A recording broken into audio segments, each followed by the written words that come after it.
呢，成日都夢見你。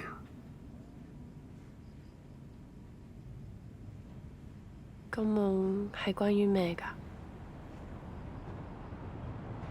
喺夢入邊，大家啲水浸到好高，我就走上天台，見到你同埋啲盆栽，我就叫你走啦。但係你就伸咗隻手入個盆攞起啲花俾我睇，原來佢哋仲喺度喎。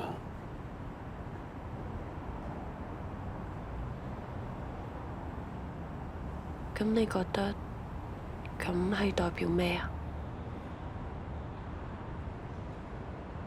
好難講，我淨係知道，當我起身嗰陣時，我好開心，啲花仲喺度。